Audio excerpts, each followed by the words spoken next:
Quando você sofre, como é que as pessoas lidam com o teu sofrimento? Quando outros sofrem, como você lida? Nós vamos falar sobre empatia nesse episódio. Eu sou Clênio Gonçalves e em parceria com Unimídia e patrocinado por Unieduc, Homeschool e Sapiensflix, esse é o Sapienscast.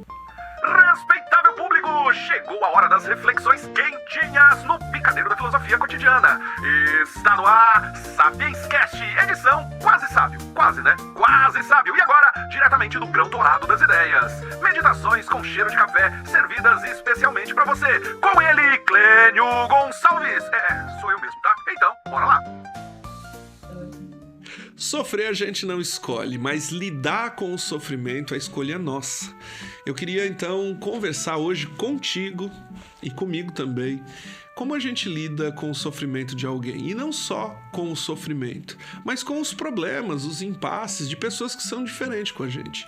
No mundo de hoje nós falamos muito sobre empatia, mas que bicho é esse?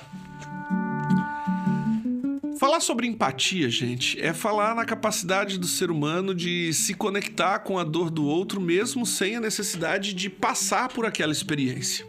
Eu tinha um professor que usava um exemplo com as mãos. Ele dizia que existem coisas que são simpatia, antipatia e empatia. Então vamos lá de novo, tá? Simpatia é olhar para o outro e falar: legal, beleza, te entendo. Antipatia é se virar completamente contrário a isso e dizer: cara, não quero entrar nessa seara, não quero participar desse rolê e não tô afim disso aí não, tá?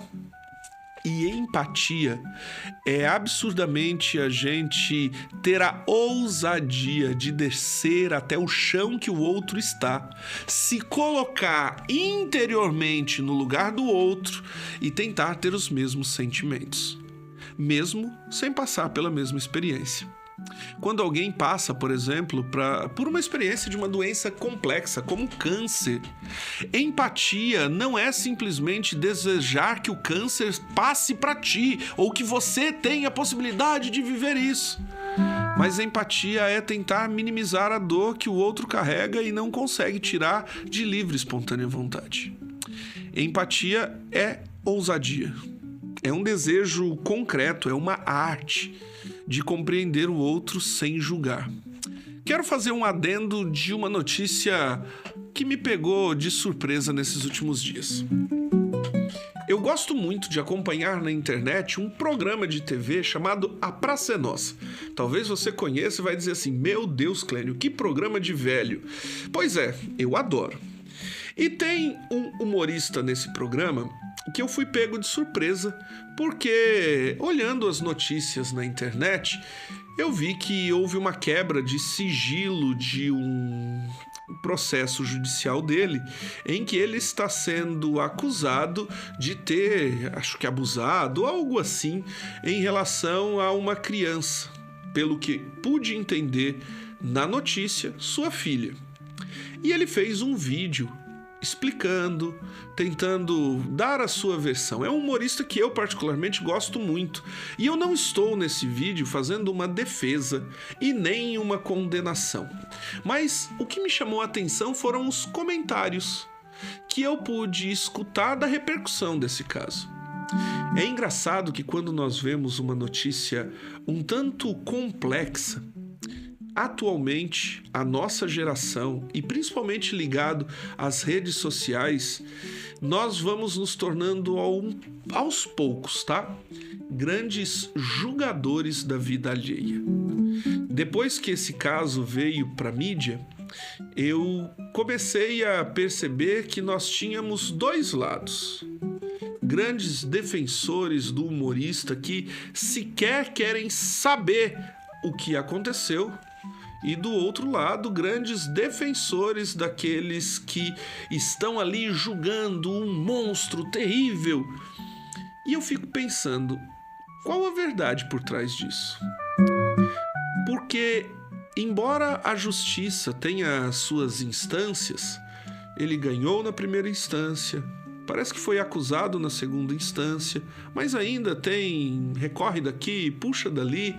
E eu comecei a pensar: você já se deu conta de que nós podemos estar defendendo um monstro ou acusando um inocente de uma história que, de fato, nós não estávamos lá para ver, de uma história, de fato, que nós não participamos e que talvez assistimos de longe recortes de mensagens de algum dos lados?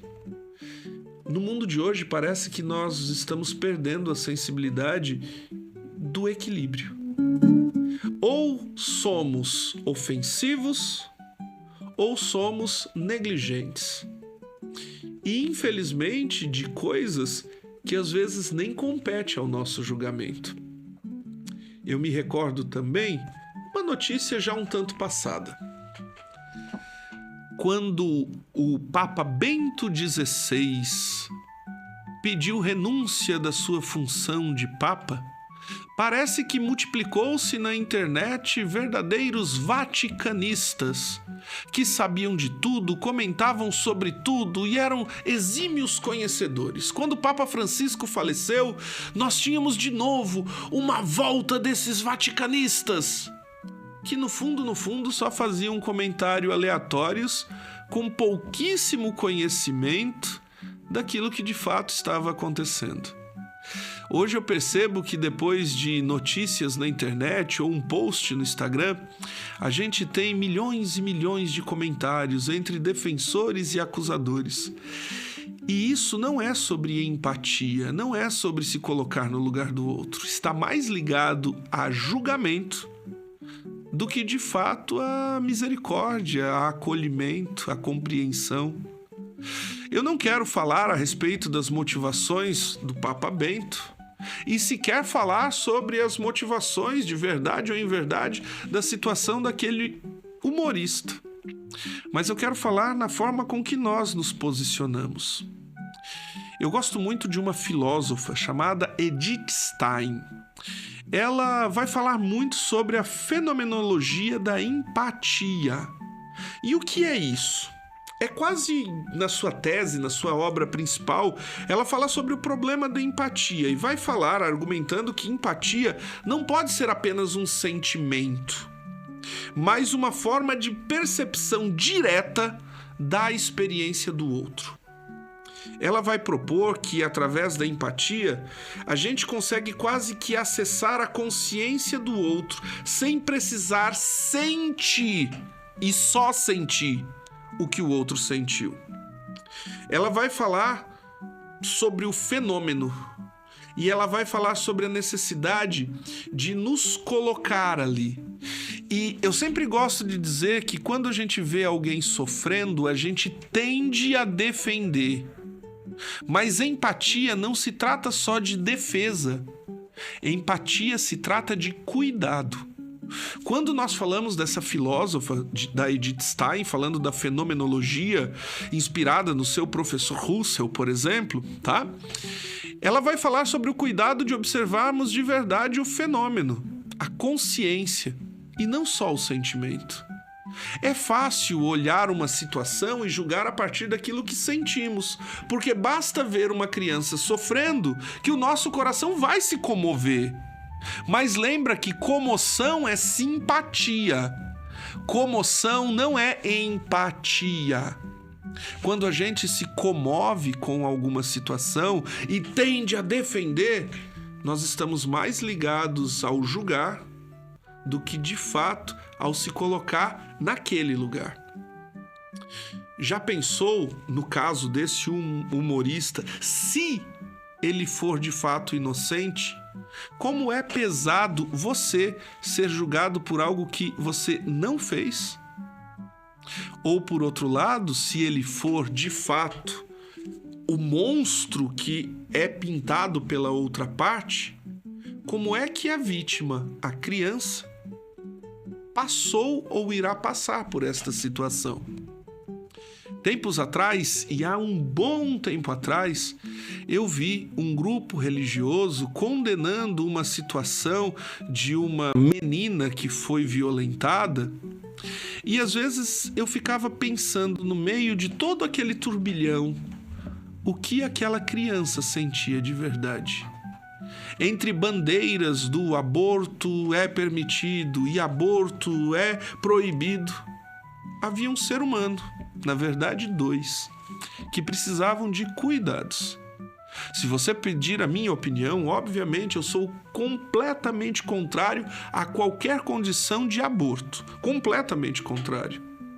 Mas o que me preocupava naquela fúria sagaz daqueles que estavam lá era que, no fundo, a gente precisa de um mundo mais empático. De pessoas que olhem pra gente e não só sintam o que a gente sente, mas tenham a coragem de se colocar no nosso lugar. E naquele momento, talvez a pergunta que a gente precisaria fazer é: se eu estivesse neste lugar, como eu gostaria de ser cuidado?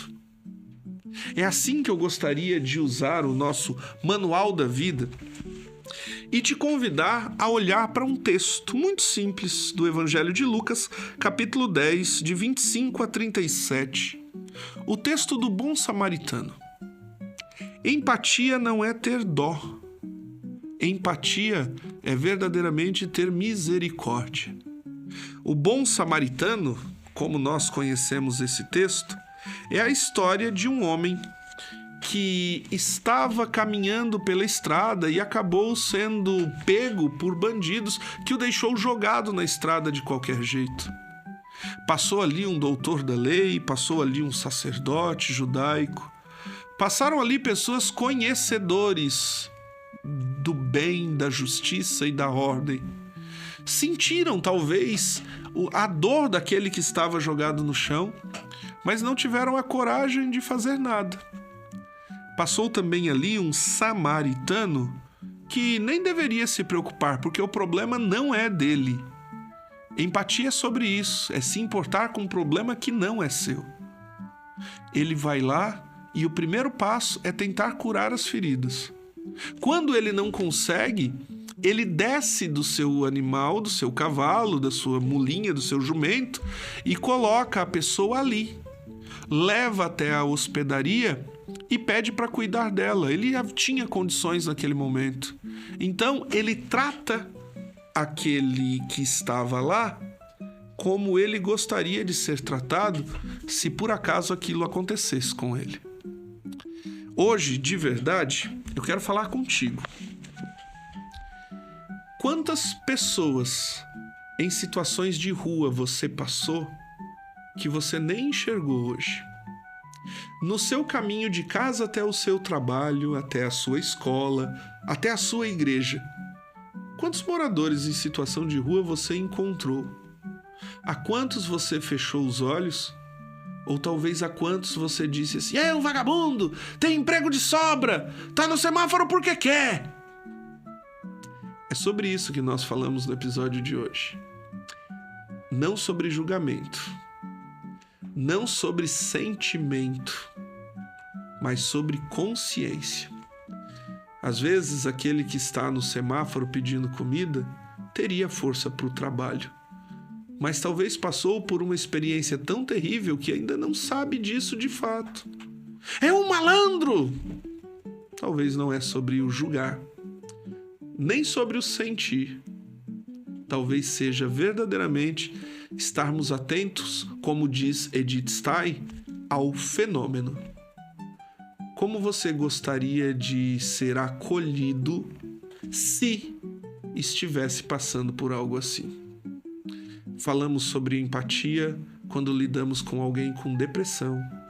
Falamos de empatia quando falamos com alguém que está sobre uma doença grave.